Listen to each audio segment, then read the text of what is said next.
Badan Gizi Nasional dipimpin wartawan dan nggak kompeten. Belakangan nama kepala BGN yang baru, ya, Mbak Nanik Sudaryati Deyang, ramai dibahas.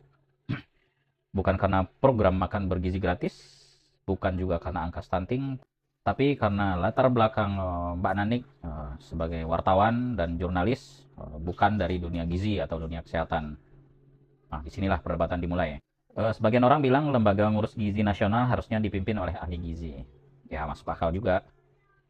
Kalau yang diurus soal gizi, kesehatan anak, stunting, dan kualitas makanan, masa yang mimpin bukan orang yang ngerti di bidang itu.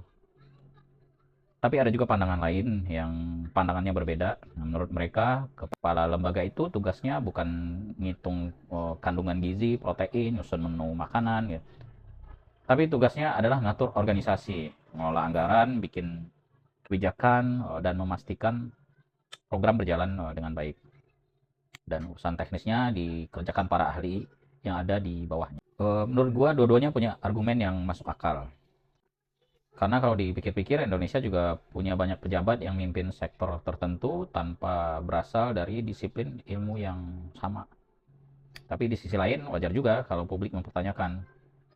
Apalagi Badan Gizi Nasional sekarang mengelola program yang nilainya ratusan triliun rupiah dan menyangkut jutaan anak Indonesia atau 1,2 triliun per hari. Jadi menurut gua pertanyaannya bukan lagi apakah wartawan kompeten atau bukan, tapi apakah latar belakang non gizi itu nantinya akan menjadi kekurangan atau justru tidak terlalu berpengaruh terhadap hasil kerja. Karena pada akhirnya perdebatan soal CV dan ijazah cuma akan bertahan beberapa minggu. Ya kecuali ijazah Oslo ya. Tapi hasil program BGN akan dinilai bertahun-tahun. Kalau angka stunting turun, kualitas makanan baik, dan anggaran berjalan efektif, kritik mungkin akan mereda dengan sendirinya. Tapi kalau hasilnya buruk, perdebatan soal latar belakang pendidikan pasti akan muncul lagi dan menjadi sorotan utama. Kalau menurut kalian gimana?